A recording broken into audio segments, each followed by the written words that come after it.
Bhagavad Gita, chapter 13, text 8 to 12. Amanitvam adambhitvam ahimsa kshantir arjavam acharyo pasanam shocham stharyam atma vinigraha indriyarteshu vairagyam anahankara evacha janma mrityu jara vyadhi dukha doshanudarshanam asaktir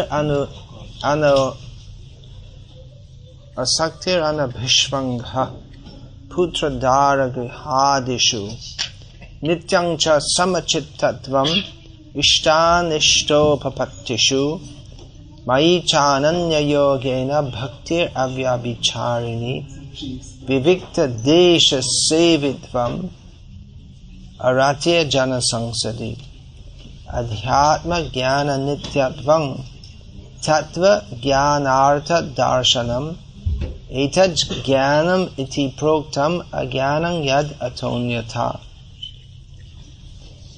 Translation. Humility, pridelessness, non-violence, tolerance, simplicity, approaching a bona fide spiritual master, cleanliness, steadiness, self-control, renunciation of the objects of sense gratification, absence of false ego, the perception of the evil of birth, death, old age and disease, detachment, freedom from entanglement with children, wife, home and the rest, even-mindedness amid pleasant and unpleasant events, constant and unalloyed devotion to me, aspiring to live in a solitary place, detachment from the general mass of people, accepting the importance of self-realization and philosophical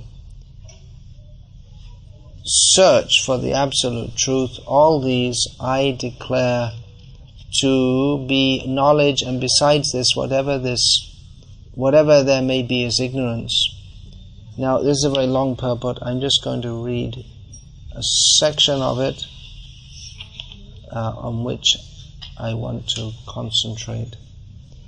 As for detachment from children, wife and home, it is not meant that one should have no feeling for them. They are natural objects of affection. But when they are not favorable to spiritual progress, then one should not be attached to them. The best process for making the home pleasant is Krishna consciousness. If one is in full Krishna consciousness, he can make his home very happy, because this process of Krishna consciousness is very easy. One need only chant Hare Krishna, Krishna Krishna, Hare Hare, Hare Rama, Rama Rama, Hare Hare. Accept the remnants of foodstuffs offered to Krishna. Have some discussion on books like Bhagavad Gita and Srimad Bhagavatam, and engage oneself in deity worship. These four things will make one happy. One should train the members of his family in this way. The family members can sit down morning and evening and chant together Hare Krishna, Krishna Krishna, Hare Hare, Hare Rama, Rama Rama, Hare Hare. If one can mold his family life in this way to develop Krishna consciousness, following these four principles, then there is no need to change from family life to renounced life. But if it is not congenial, not favorable for spiritual advancement, then family life should be abandoned. One must sacrifice everything to realize or serve Krishna, just as Arjuna did. Arjuna did not want to kill his family members, but when he understood that these family members were impediments to his Krishna realization, he accepted the instruction of Krishna and fought and killed them. In all cases, one should be detached from the happiness and distress of family life, because in this world, one can never be fully happy or fully miserable. I'm going to concentrate today on these words. Asaktir anabhishvanga putra dara grihadishu. Srila Prabhupada translates this as freedom from entanglement with children, wife, home and the rest. So you can understand this isn't the kind of subject which is very popular when we're speaking among grihastas. You don't get many lectures about being freed from attachment from wife, children, home, family and the rest, is it? You get many lectures like that? No. Well, we often hear that in Krishna conscious family life is as good as renounced life, right? Isn't it? We never hear that renounced life is as good as family life. You ever hear that? No. Well, that suggests that renounced life is actually the standard.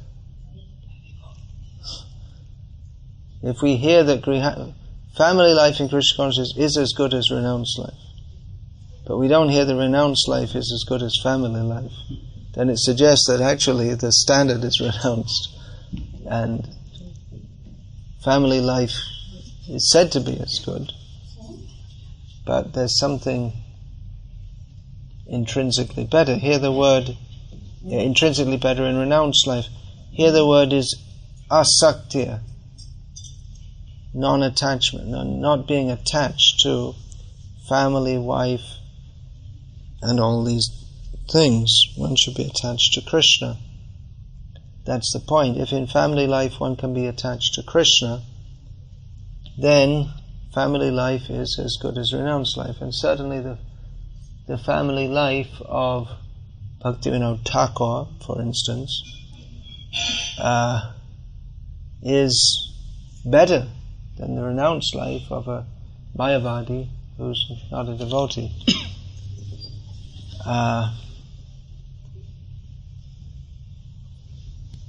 However,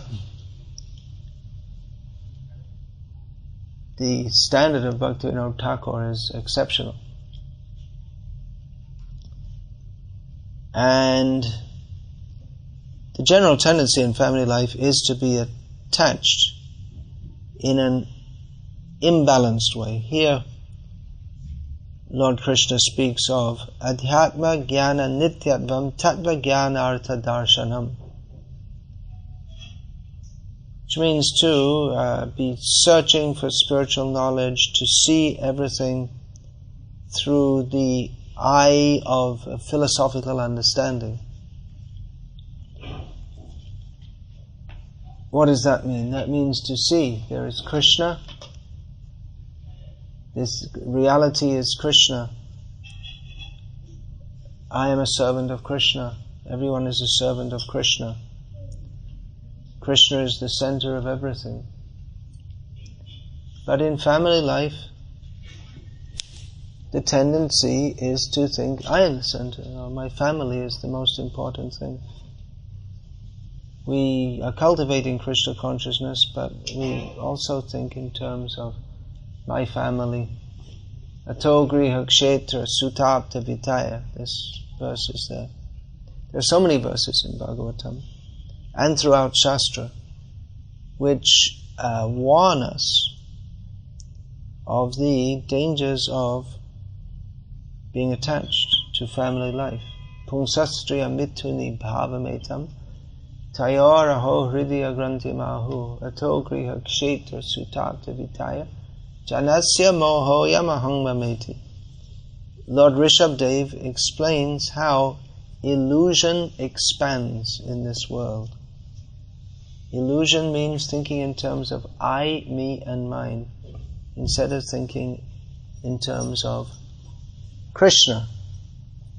Ami toma tumi to ama kika japaradhan, Bhaktivinoda Thakur says, in relation to Krishna. I am yours, you are mine. What business do I have with anyone else's possessions or anything else? I am Krishna, I am Krishna's. And for one who is very advanced, he can say Krishna is mine. But if one is thinking in terms of my family, my home, my possessions, my job, my business, my problems, my, then it is we can't talk of my Krishna. So how does this illusion expand of I, me and mine? It begins from sexual attraction, in which man and woman are attracted to each other, and particular relationship between a man and a woman, this causes a knot on the heart. Hridaya Granthi. The heart becomes tied up. And one thinks that instead of being the heart being tied to Krishna, the heart becomes tied to family attraction. And it's not just me and my wife, but the wife is known as Stri, which means by whom there is vistara, expansion. So, family life means that one has to have a place of residence. Ato griha kshetra. Traditionally that would mean with some land also. So my house, my land, or my country, my people, Mera Bharat Mahan, my India. We think in terms of the place. Janani janma bhumischa swargameva guriyasi. This is Maya. Have you all heard this saying? My mother and my land of birth is better than heaven. This is nonsense. This is Maya. But we think like that, ato griha kshetra, and then my children, especially my sons, relatives, family, mama, mummy, nana, nani, and nati, natini, and there's so many words in jija, and jamai, so many words in Indian languages. We don't have them in Western languages. So many words for different relations. So, and money. Money is very important. In an astrological matching, you may go for astrological matching, but before a marriage, and it may be a great match, but if the boy has no money, then forget it. They won't even go that far. See, where's the money? That's most important. Especially in the modern age. If one has money, that's considered success. You have to be a success. Success means you have money. That's all. You're working for some beef eaters, earning 40,000 rupees a month. Oh, success. And your career will expand more. So, success means you're able to maintain a family. That's a great achievement in the modern age. If you can live in some pigeonhole in Abu Dhabi and have a car which gets stuck in the traffic jam and it's difficult to find a parking spot. Car can go at 250 kilometers an hour, and in the Abu Dhabi traffic jam 2.5 kilometers an hour. And this is success. Money. You have money. So this is Maya. And one may be Krishna conscious at home, somewhat. That's good. But basically one's attention for most of one's life is on maintaining the family. That's what the actual concentration is on. One has to work and please his boss or his clients and his wife and get his sons and daughters educated, and then his daughters, they should become ambitious to become an airline pilot or a prime ministeress or something like this. And he has to see that his children are successful. And just when he's thinking in his old age, now I can retire and chant Hare Krishna, then the grandchildren come. And then he has to look after them, because the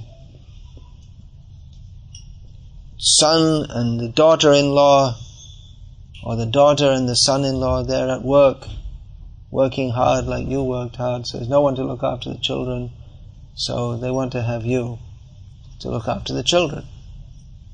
So you're stuck with affection for your grandchildren, and in this way the whole life one is stuck with entanglement in family life.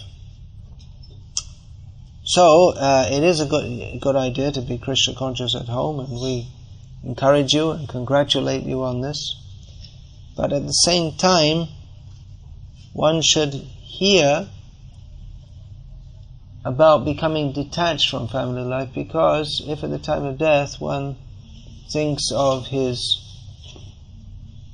children or wife or husband or whatever with any material attachment, then one's going to get born again in this material world. One's not going to go to Krishna. If one is attached to comfortable living, social prestige, which is so much part of family life, you have to show that you're a success. You have to get your children educated in the best way, in the best schools. And they also, you have to throw them in, and they also have to work like a slave all their lives, so they can also be socially respectable. And you want your children to chant Hare Krishna, right? But you don't want them to join the ashram and be brahmacharis and dedicate their life fully to Krishna. That's the worst possible thing that could happen. This is material attachment. And one has to be free from that if one is going to be fully Krishna conscious. These are unpleasant facts, which is maybe why you don't get many lectures like this, because everyone wants to be pleasant and nice and smile at each other, and everything's very nice, and here are my children, they're learning shlokas, and they're also doing very well in school, and they'll also be good successes and work very hard and also chant Hare Krishna sometimes while they're driving to work hard and earn lots of money and be a social success. So you don't really like to hear this kind of thing, but reality is that attachment to children, wife, home, and the rest it's entanglement, and it arrests our advancement in Krishna consciousness, and it spreads a web of illusion. If we are thinking in terms of my family, my home, my prestige, my bank balance, then this is not tattva jnanartha darshanam. This is not seeing in terms of reality. This is not seeing the reality. This is all temporary. If we read Bhagavatam, if we actually read, then we'll come across these statements. There are many, many statements which foster detachment from this world. It's true that it's not in and of itself the essence of Bhagavatam. The essence of Bhagavatam is to become attached to Krishna.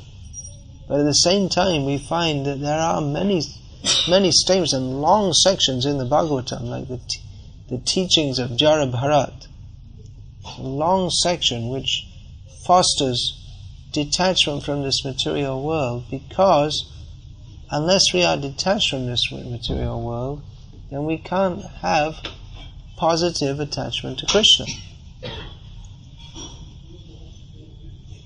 So we should understand, just like the example is given in the Bhagavatam, that this entanglement with wife, children, home, family and the rest, it's a temporary situation. Of course, if our families and members are Krishna conscious, then they can also go back to Godhead, and we can also go back to Godhead. But it may not be that in spiritual existence that our particular attachment in the spiritual world is to these family members. One might be in a completely different rasa with Krishna. One might be in Dwarka and one might be in Ayodhya. So the tendency to think that this is real, this is reality, my relationship with my family and friends, it's a very strong illusion. This family life is for materialistic people, it is the arena in which we are entangled. Now in Krishna consciousness, we can convert that to, if we're fully Krishna conscious, we can convert that to seeing all the family members as servants of Krishna. I am also a servant of Krishna. But we shouldn't take it for granted that just because I'm chanting Hare Krishna, that I'm fully free from material attachment. We should know that if in any way we have any mundane attachment to my family members, then this is Maya. It's an impediment to becoming fully attached to Krishna. Therefore even Kunti Devi, who is the mother of the Pandavas, she herself being a pure devotee, and her sons all being great devotees, pure devotees, eternal associates of the Lord, on both sides of her family, the Pandavas and the Vrishnis, they're all devotees. But she prays to Krishna, Sneha Pasham Imang Chindhi Dura Pandashu Vrishnishu. She prays to him that please cut the ropes of affection which bind me to my family members. Now you may think, well, if you're attached to the Pandavas and the Vrishnis, well, that's very good, isn't it? It is, but she prays that I don't want to be attached to them in a mundane way.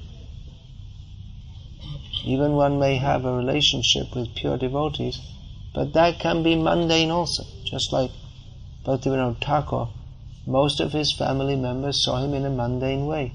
Our own Srila Prabhupada, actually all of his family members too, they saw him in a mundane way. They saw him as, he's our father, our husband, and his job is to bring money, and he's got all this Krishna bhakti just too much. And that's what they were thinking. So eventually he left them, he took sannyas, because they didn't cooperate with his Krishna consciousness. So we're not recommending that you become nasty to your family members or detached in an inappropriate manner. Not at all. Family life in Krishna consciousness is very important. To have ideal families with Krishna in the center. But at the same time, we should understand this and cultivate this understanding that really the center is Krishna, and this family situation is temporary. Like I've been in so many families. I've been a member of a dog family and a cat family and a camel family, and I've been an ant and a pig and a tree and an Indra goop, a little insect. Now I'm in another family. By the grace of Guru and Krishna, in this situation I'm able to chant Hare Krishna, but like any other family, the members will eventually be scattered. So we're here together and we're helping each other to chant Hare Krishna. But we should see each other as devotees. Of course, as long as one is in family life, one has to deal with the family members as family members. But we have to, that means that the husband has to behave as a husband, the wife has to behave as a wife, and not neglect those duties or fail to be affectionate, caring, responsible, and all these duties that come with the role of husband, father, wife, mother, daughter, son, and so on. But at the same time, we have to know that inordinate attachment to my family situation, even if the family members are Krishna conscious, it is an illusion, because everything here is temporary.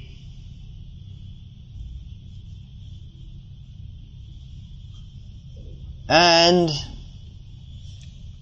the tendency in family life to become attached to a certain kind of prestige, a certain living situation, certain home, certain set of relatives. We should know from the Bhagavata that this is the cause of our entanglement in material. This is material consciousness, which is the cause of our entanglement in family, in the material world. So we read this in Bhagavatam. Now it's interesting or noteworthy that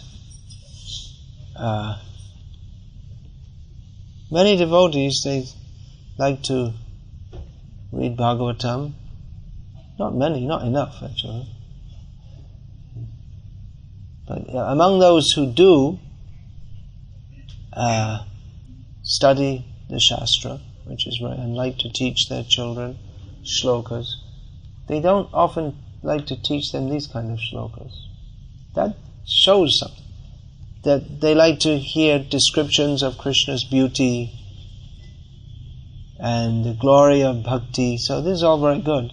But we don't find that people, those who are in family life, they like to learn verses like this Pungsastriya Mithuni Bhavametam.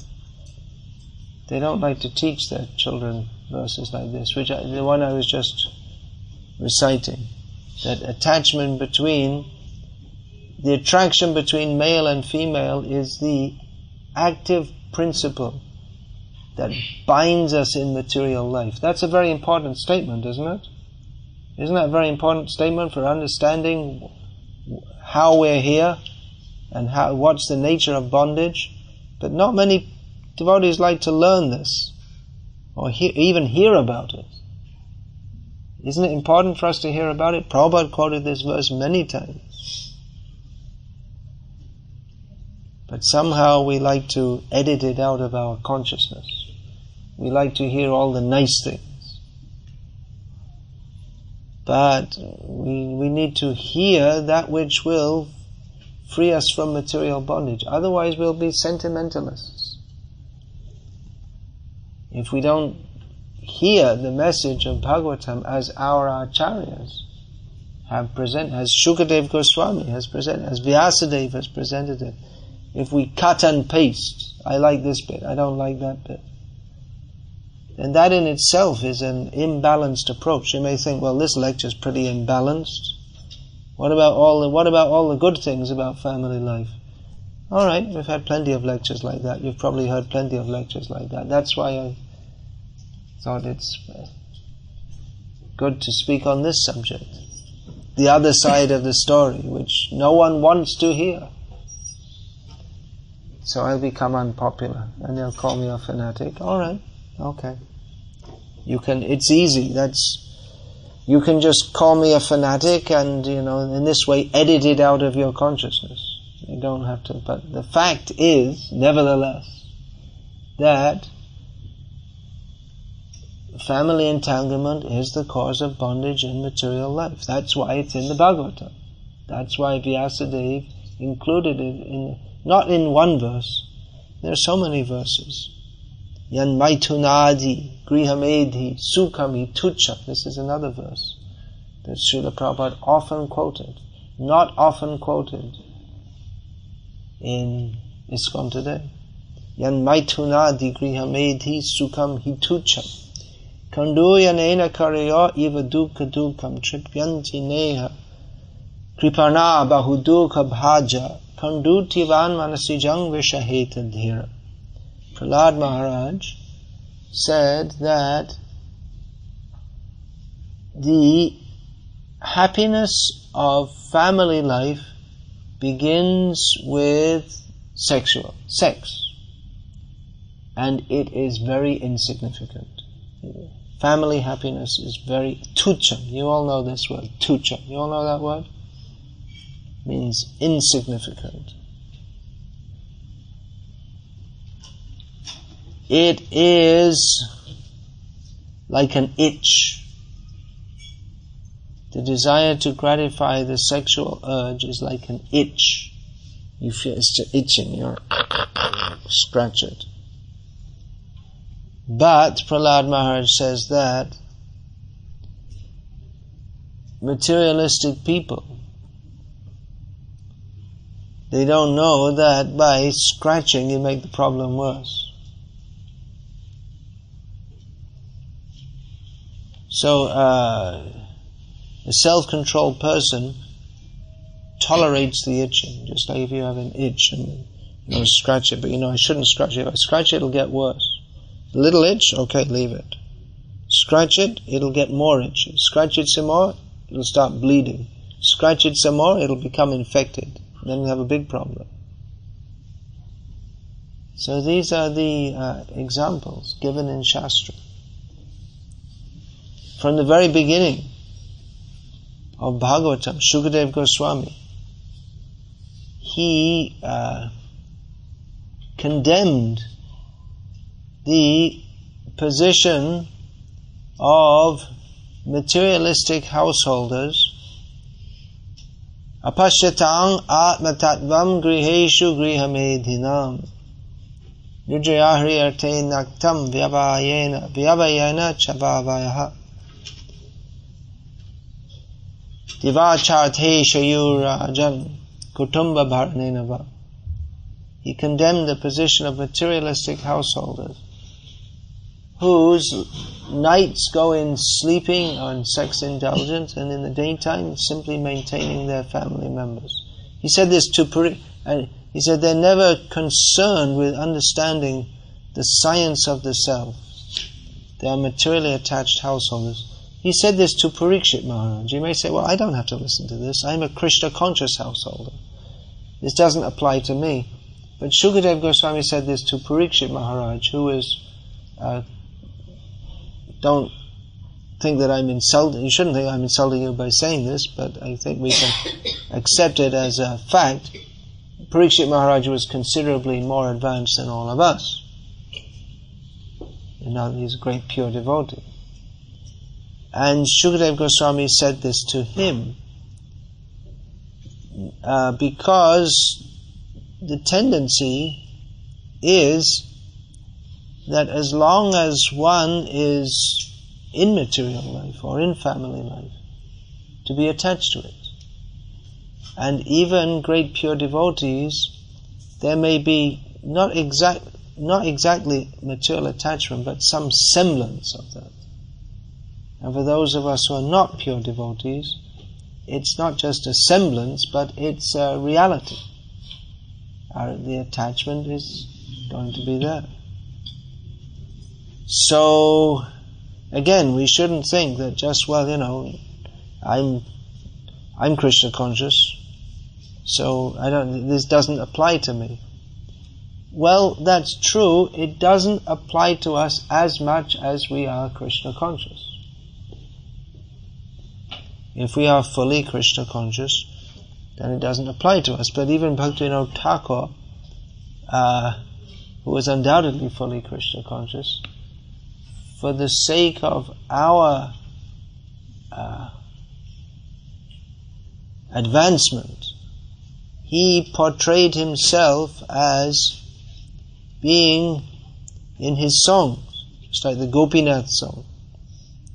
He portrayed himself as being surrounded by family, relatives, and in this way in Maya. So we shall have to see for ourselves and be very careful that we're not cultivating materialistic attachment to family members. Most people in this world are married. Those who are not married, young men and women or children, they're going to be married. And everyone in every status of life can be fully Krishna conscious, but generally the attachment to family, children, wife, home and the rest is an impediment in our advancement. We should know this. We shouldn't be in an illusion about this. Therefore, the Vedic system is, and Srila Prabhupada often said this, those who listen to Prabhupada's lectures will hear Srila Prabhupada speak about this again and again and again, that the Vedic system is that one who enters family life, eventually he comes out of that. And Prabhupada quotes, Panchas Ardvang Vanang Vrajet. Once one crosses the age of 50, he should go to the forest, which means one should be a vanaprastha or ultimately a sannyasi. Grihaman. What is that? Another Prahlad Maharaj instruction. Grihamandu kupang vanangato yadharim ashrayata. He tells Hiranyakashipu, the most attached person, that one should leave the family life, which is like a blind well. The home life, it's like a blind well. If you fall into that, then one can easily fall into it. Once you're in, it's very dangerous and difficult to get out of. One should leave that and go to the forest and take full shelter of Hari. So that was Srila Prabhupada often quoted this. By the age of 50, one should wind up all one's... If one is in material home life, all these things, even as a devotee, by the age of 50, one should renounce. That means one has to be married early enough to finish his responsibilities. But what we're practically seeing is that most of our devotees, they don't renounce at all. They just go on and on and on in their family life. And like I say, after the children, then the next trap is the grandchildren. It just goes on and on and on up until the moment of death.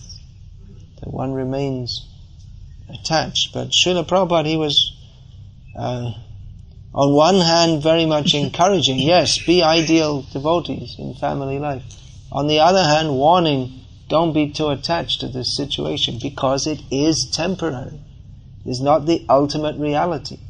The tendency is to think that this is it, this is the reality. I have a little home and I chant Hare Krishna here, looking after my family, that's it. But that's not it. It's all going to be finished in due course of time. It won't be very long. So one has to, at the age of 50, start to renounce. You might think, well, that's a bit young, isn't it? Yeah, they usually retire us at 60 or 65. But by that age, one's already old. And the attachments, like I say, the grandchildren attachment is there. At the age of 50, one should still be quite healthy and strong. You might think, well, that's a little early. But the idea is that one shouldn't become completely worn out. When one has no strength to, just the body is full of problems, one has no energy left for serving Krishna. When one is still fairly young, one should start to renounce and leave all these things. That doesn't...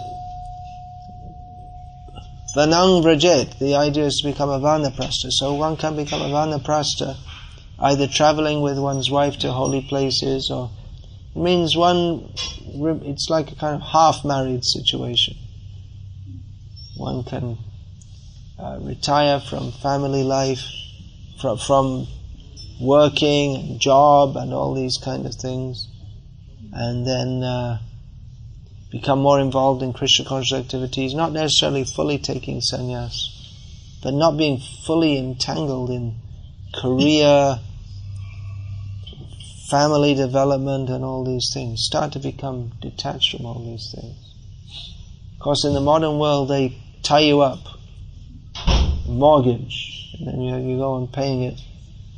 The mortgage is connected to the expectation of your earnings up to the moment you retire. So you have to pay off your mortgage till you're 65. Then you'll just be in your house long enough to die in it.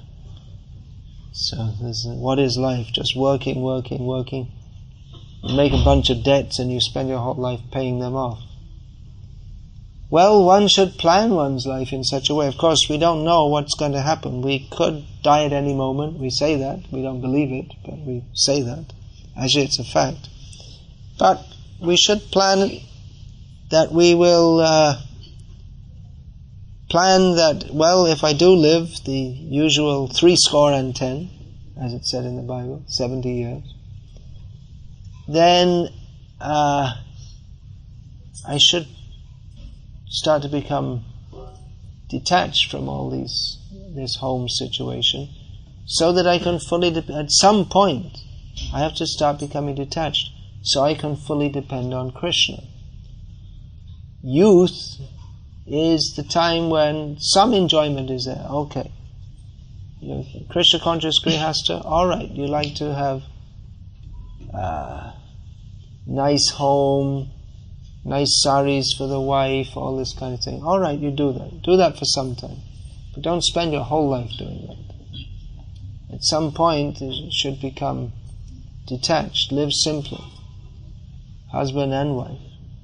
Don't spend your whole life simply showing off your nice saris to your friends and your nice home and all this stuff.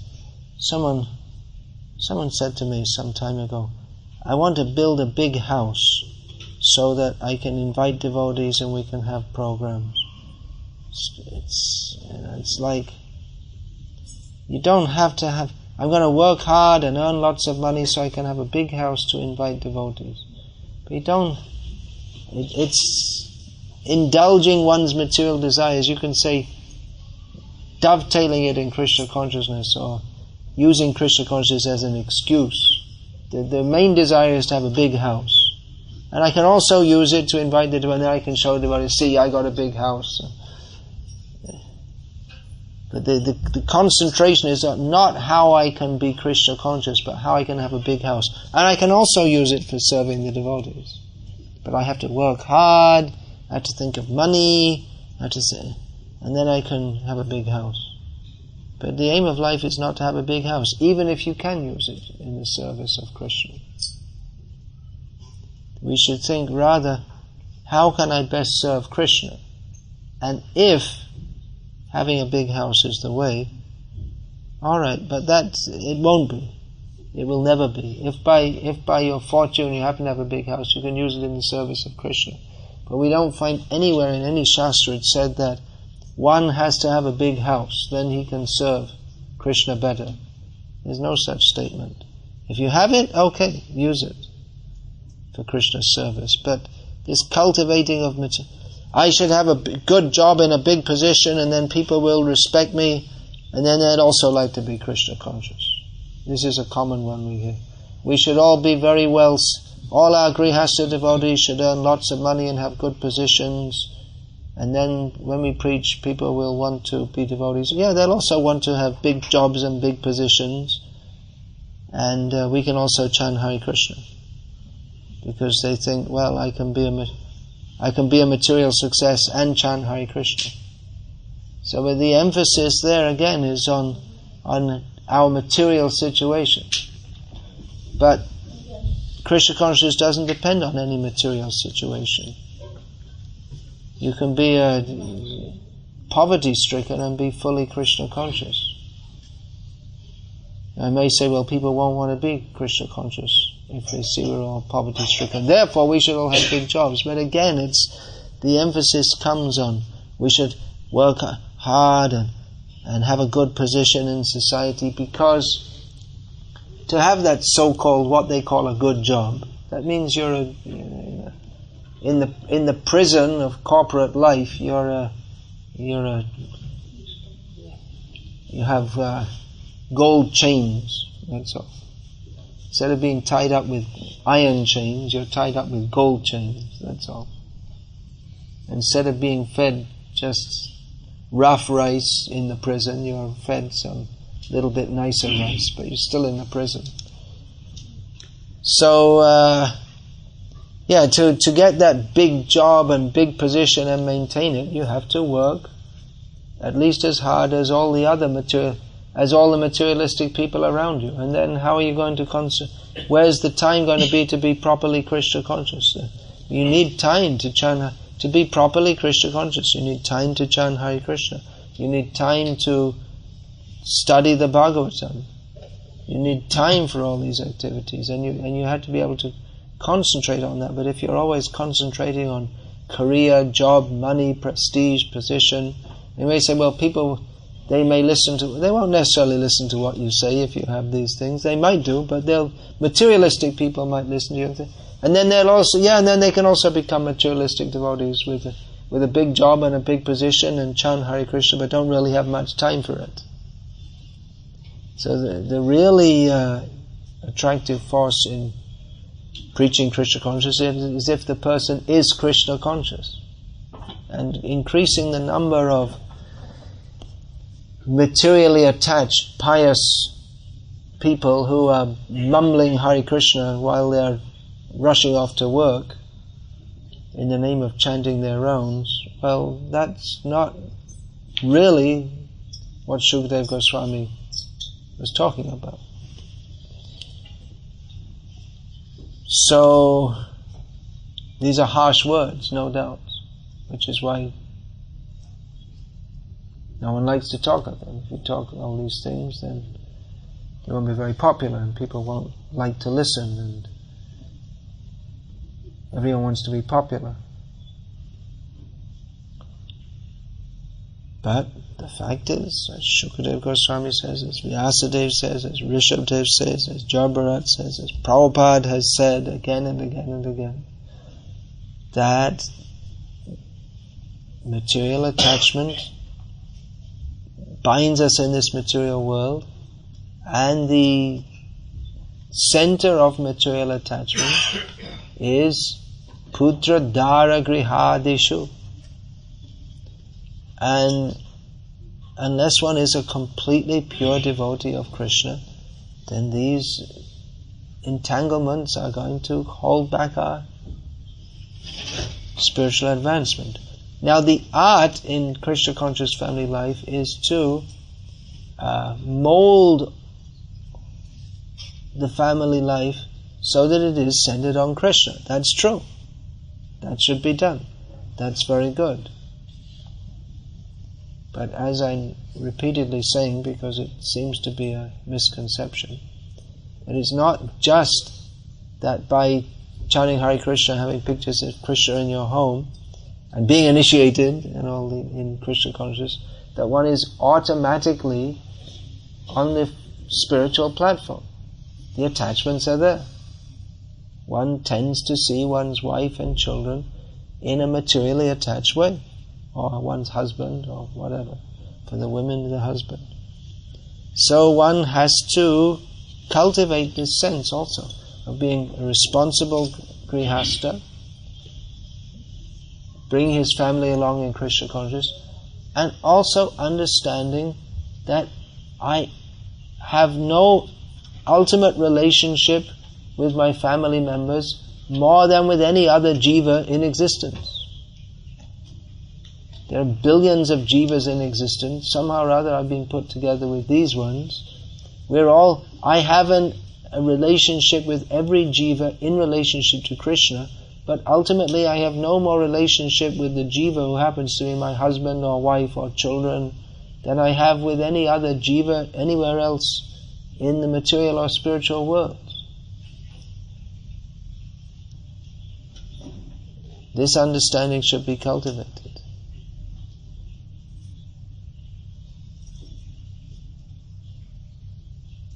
Otherwise, the tendency of householders is to think in terms of I, me and mine, closed up consciousness. That's why we see that even Nanda Maharaj, who, if we can join his family, that's far better than being a great sannyasi. That family is fully transcendental. Krishna's family, the families of Krishna and all the cowherd people of Vraja, that family life is glorious.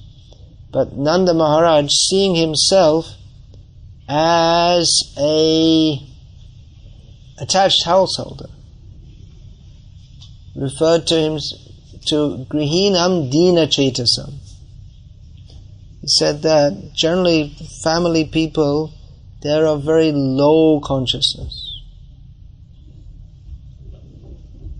Thinking in terms of I, me and mine, which also means my opponents, my rivals, my enemies. He was praising Garga Rishi, who came to his home. Mahad Vichalinam Nrinam Grihinam Dina Chetasam. He said that great souls, renunciants like yourself, they come to the homes of householders who are very low consciousness to uplift them. So, those who are traveling sannyasis, those who don't have a home, their duty is to tell householders that you also don't have a home. Your perception of having a home in this material world is Maya.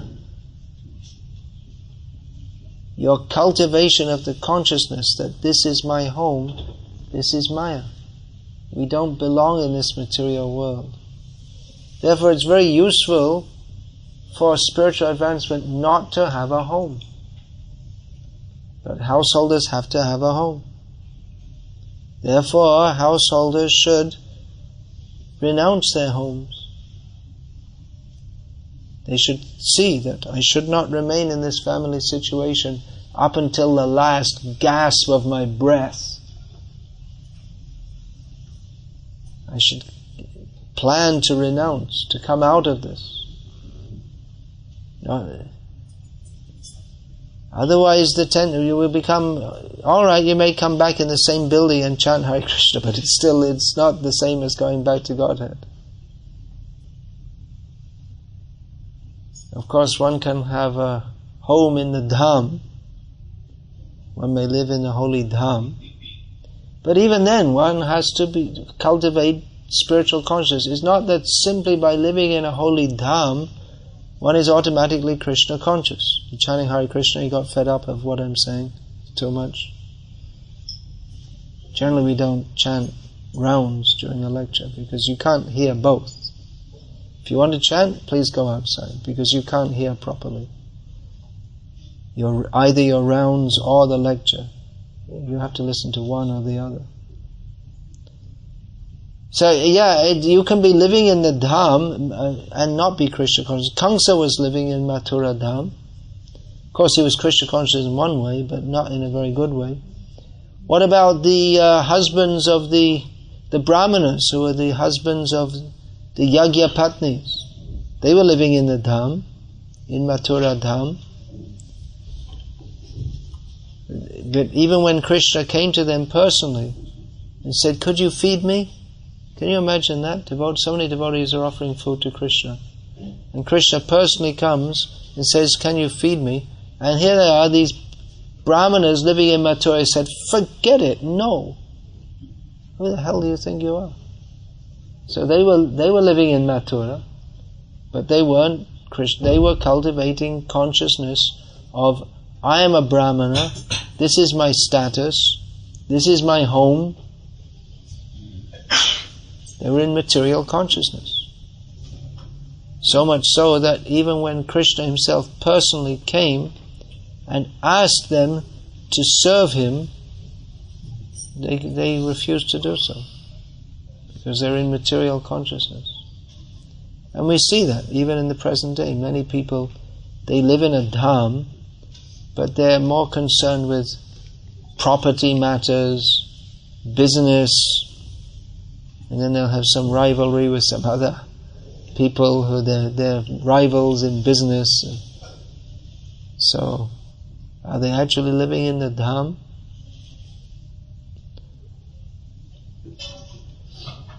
Or are they kept away from the dham by Maya? So, we're chanting Hare Krishna. Are we chanting Hare Krishna? We are we?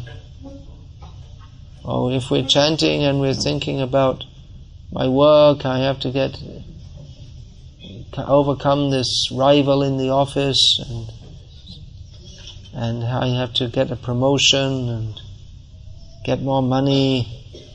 Are we actually Krishna conscious?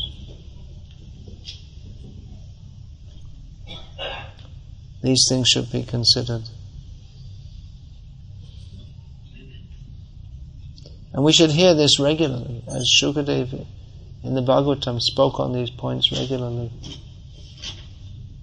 We have to hear these things regularly. Otherwise, the tendency to become attached materially is very, very strong. What to speak of householders, even for sannyasis, they can be attached to my ashram, my position, my disciples. The disciples can be seen in a mundane way also. One can be materially attached to them. They provide me comforts. They praise me. They make me feel good.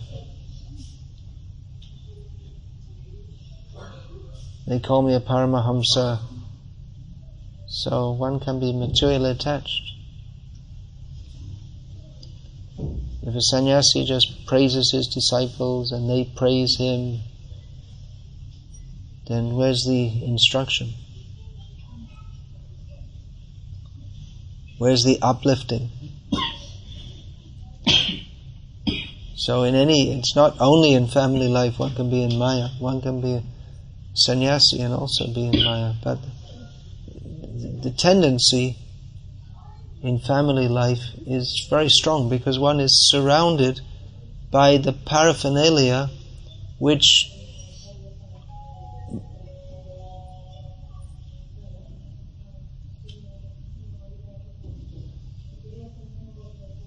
one is surrounded by that which are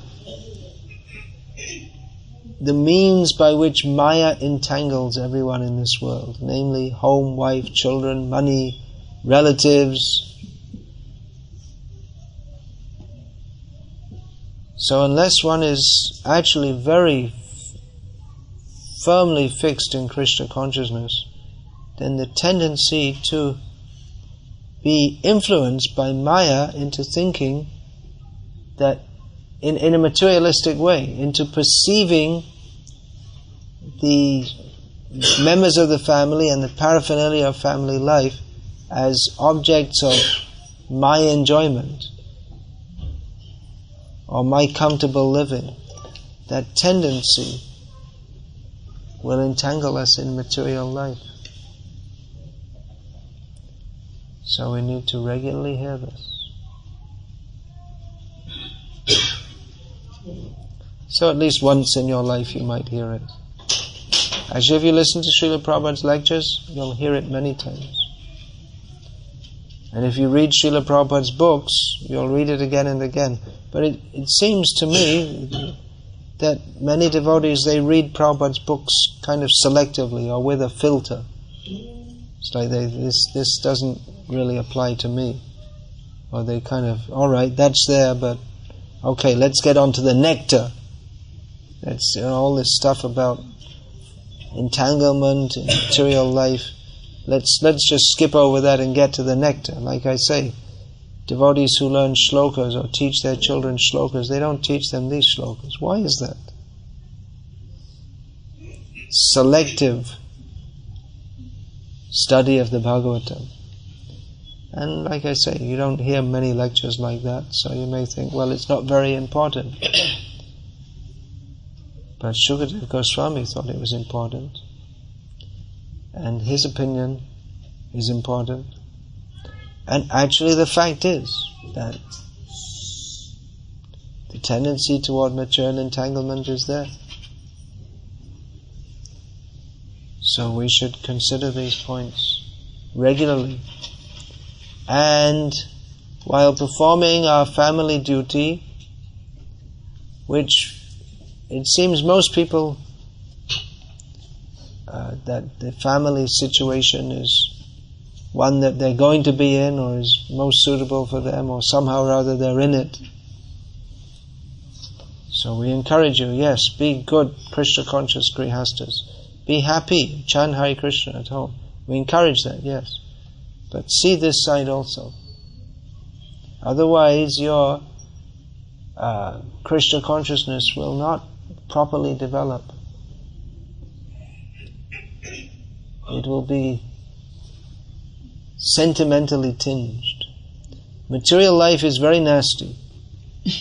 And even if one is living so-called nicely in family life in this material world, the very nature of this material world is that so much nastiness will be there. As stated in this series of verses. Janma mrityu jara vyadhi dukkha doshanudarshanam. We tend to think that in my family life everything is set up. I've got my home, I've got my wife, I've got my children, I've got my medical insurance, so everything's under control. But the harsh reality is that birth, death, old age and disease is there. And so many other nastinesses are there, so many difficulties are there in material life. Even if we're chanting Hare Krishna. So we tend to think of our family situation as that will protect us from all of this. At least my wife is there to comfort me, and when I get old my children will look after me. This is a big trap. When I get old my children will look after me. Then you become dependent on them instead of becoming dependent on Krishna. Therefore, panchas ordvam vanam vrajet. Once you cross the age of 50, become detached. Don't remain attached there forever. Yeah, and this idea that the children, they'll all look after me, and the family, they'll all look after me. This is, again, in the first teachings of Shukadeva Goswami, he refers to this as asat sainya. This considering the family members will look after me. This refers to as fallible soldiers. Prabhupada translates this asat sainya as fallible soldiers. We think that the children and the family members will protect me, but they cannot protect us from death, birth, death, old age and disease, or from the nastiness of the material world. And in fact, they may be not even faithful soldiers. In many cases, the family members turn against us. Those very persons who we were depending on to look after us, they may turn against us. Can't trust them. So don't trust them. Trust Krishna. Even you'll find among devotees, we have this idea, everyone who's a devotee is very great and pure, but we often find, even among devotees, children who have been raised as devotees, when the parents get old, there's arguments over property and all this. I've seen it. Same as materialistic people. That should be good for the parents, and they should become disgusted and detached from all this. These things go on. We have the story of Puranjan. You'll read that in the 4th canto of Bhagavatam, how he took shelter of his wife. That was simply a great illusion. They couldn't protect him from death. At the time of death, we have to think of Krishna. If we think of our family members, which is the tendency, because we're strongly attached to them, if we think of our family members, then we have to come back again to this material world. Unless our family members are pure devotees, but even then, if we see them in a mundanely attached way, then our remembering them will not be pure devotion. We have to think of Krishna. For that we have to cultivate attachment to Krishna. If there is attachment to children, wife, home, and the rest, then we cannot be fully attached to Krishna. Therefore, it is stated here, asaktir anabhishvanga putra dara grihadishu. One of the symptoms of knowledge, cultivation of knowledge, is to cultivate attachment from and non-entanglement with sons, wife, home, and the rest. Hare Krishna. Alright. It's a fairly simple point which I've spoken on for how long? 40 minutes or something? The basic point is very simple to understand, and I've more or less just said the same thing repeatedly during the last 40 minutes or so. We should hear it repeatedly. We won't like to. But what we like is not necessarily what's good for us. That's another form of maya. It sometimes goes in the name of Krishna consciousness. What I like to hear, that I should hear. But many times what we don't like to hear, that's what we should hear.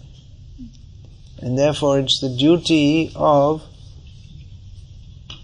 those who have taken the role of gurus or teachers to speak what persons need to hear and not what they like to hear. Because if we only want to hear what we like to hear, then that's another form of sense gratification.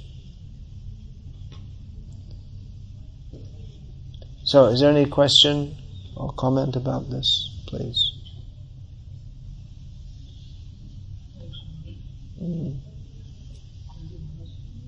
Maharaj, you mentioned in the course of your class that we become selective. I mentioned that we become selective. like in reading Srimad Bhagavatam. In reading Bhagavatam. Yeah, we read it with a filter. Even when we sing some song or because... Yeah, we like to sing songs. Yashamati Nandana Brajabara Nagar. Very good song. Very nice song. But we don't like to sing Ama Jivan Shada Paparata. We don't like to sing that. Gopinath, Amito Kamera Das. Gopinath, I'm a servant of lust. We don't like to sing this. Why is that? We only like the nice things, what we think is nice. That means we've taken Krishna as a means for satisfying our mental proclivities. We're not actually cultivating surrender to Krishna. If that's the fact, if we don't like to sing the songs given to us by our acharyas, which represent our position for our purification, songs that help us to become detached from this material world, if we only like to sing the songs which are suitable for liberated souls, then it's a kind of cheating, self-deception. So like I say, the gurus and sannyasis should not assist in a process of self-deception. Their duty is to speak the truth that everyone needs to hear. But they won't be popular. But then if a sannyasi is attached to being popular, then he's also in Maya.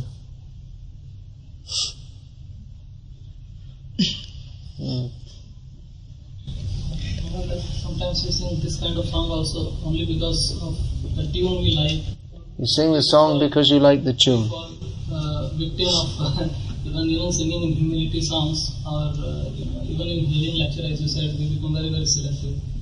So how to come out of this tendency of being selective? Even in our seva, sometimes we do only those sevas which we like, Maharaj. Not necessarily. Yeah, well, that's good to do service. The ones that you like, but the real thing is to do what is required to do. You can all take a copy of this book I wrote, Brahmacharya and Krishna Consciousness, and read it once a year. How about that? That's more for brahmacharis. It's good for grihastas to read also. That's one suggestion. How to come out of it? Just come out of it. Don't indulge in the cheating propensity. Recognize this is a cheating propensity and read Srila Prabhupada's books in actual humility. Actual humility means Sarvam etadritang manye yang mang vadasi Keshava. Oh Keshava, I accept everything that you say. Not that, well, I accept everything you say, but, that part of it, some things are a bit too much. I don't really want to accept that. Okay, I accept it. Yeah, I accept it. But, I don't want to listen to it too much. We accept it. We like to chant the shlokas of Bhagavad Gita, but, we learn the whole Bhagavad Gita. But, great, I won a prize in the competition. My child won a prize in the Bhagavad Gita competition. Oh yeah, okay. And what about Asakta Anabhishvanga Putra Daragrihadisha? Any sign of that? Are you promoting that in them? No, but we want a prize in the Bhagavad Gita competition. But what does it mean? We may become more attached to our children winning prizes for reciting shlokas than entering into the understanding of them. And that's another form. Then we convert the Bhagavad Gita into Maya. Bhagavad Gita is never Maya, but we take it like that. Because we don't want to hear Bhagavad Gita as it is. You concluded saying that the family life is an illusion. Is it an illusion exactly? Or is family life an illusion? Everything conceived of as not in relationship to Krishna is illusion. Nothing is intrinsically illusory, but it's the conception of anything outside of its relationship with Krishna that is an illusion. And family life in this material world intrinsically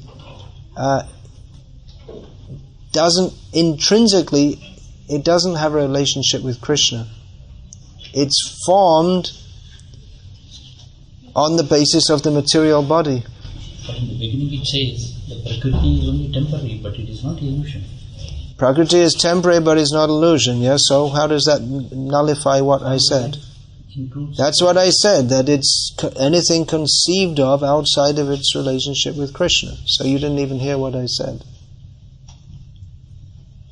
If we conceive of anything outside of its relationship with Krishna, that is illusion. With family life in relation with Krishna, then of course. If you're fully cultivating that consciousness, very good. But that's the point I was making, that how much are we actually cultivating that consciousness? And it is not recommended for this age. The renunciation is not recommended at all. Okay, you'll give another lecture. We've had plenty. I'm sure you've heard plenty of lectures on how family life is as good as renounced life. So you can give another one and just nullify everything I said. But there is another side also. Renounced life is not recommended. By who? Well, Prabhupada, he made sannyasis. So, who's your guru? He himself took sannyas. It's like that, isn't it? That certain people will like to say, yes, you see, sannyas is not recommended in this age, and they'll push that forward as a principle, not saying what our acharyas actually did. And what is the meaning of Srila Prabhupada again and again preaching Panchas Ordvang Vanang Vrajit? What is the meaning of that? Can you explain that in light of what you just said? Why did Srila Prabhupada say it? Was Prabhupada wrong when he preached this? When you're promoting that renunciation is not recommended in Kali Yuga? And was Prabhupada wrong in promoting this? Why did he say that? You explain. No, but he said both. Prabhupada and many lectures he said it's not. So what's the conclusion? He said both. Prabhupada said both. He said both. What's the other thing he said apart from renounce? The renunciation is sannyasa life is not recommended for this age. Srila Prabhupada said that, and he made sannyasis.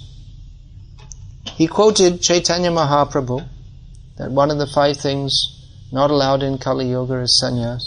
And then Chaitanya Mahaprabhu himself, shortly after quoting that to the Chandkazi, took sannyas. So what do we understand from this? Chaitanya Mahaprabhu was in Maya, he was a hypocrite.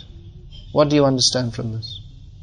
It means then we should understand from the acharyas what is the conclusion of this apparent contradiction. That this false renunciation of the Mayavadis, that is not recommended. But real renunciation to serve Krishna, that is always wanted, that is needed. And unless and until we have this non-attachment to material life, then we have to come back to the material world. That's true in every yoga. It's not that it's different in Kali Yuga. That for most people in Kali Yuga, they have to go through this stage of family life. That is there. And we have to encourage people in this dangerous family life to follow religious principles, put Krishna in the center. But at the same time, you have to understand that ultimately you have to be fully attached to Krishna. And if you are attached to home, family and the rest, that you have to be born again.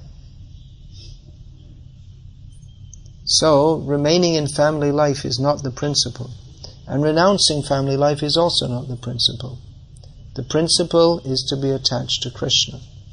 But the tendency is, within family life, to become attached to wife, children, home, family, and the rest in a mundane way. That is the tendency. Therefore, one should cultivate non-attachment to these things.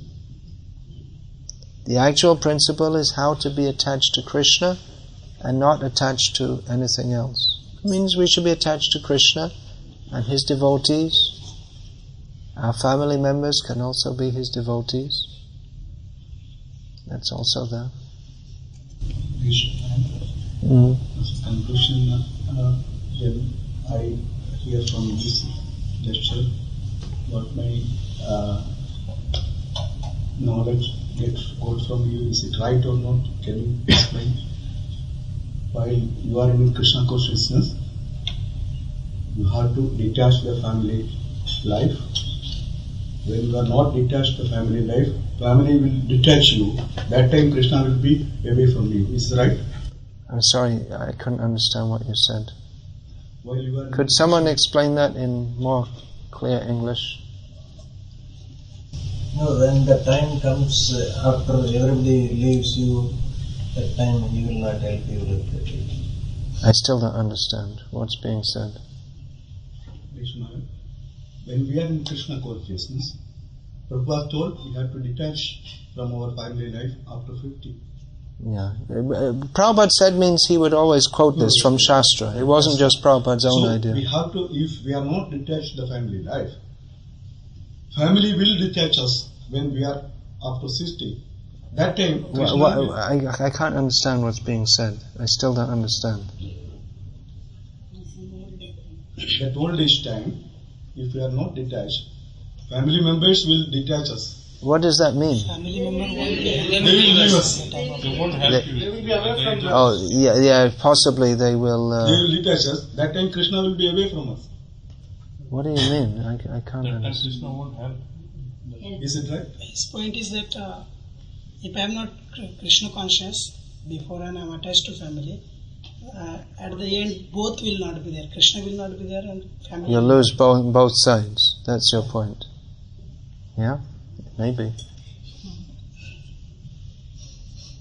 On the other hand, the Rama leads a family life. Rama, Yeah. same avatar of Krishna, leads how to be in life in the family, and he leads the life simplicity and Krishna also? same Krishna. Yeah, Krishna, Rama, they show how to lead an ideal family life. Then there he attached with the family. Yeah, but Krishna's attachment that's Ananda Chinmaya Rasa. That's fully spiritual.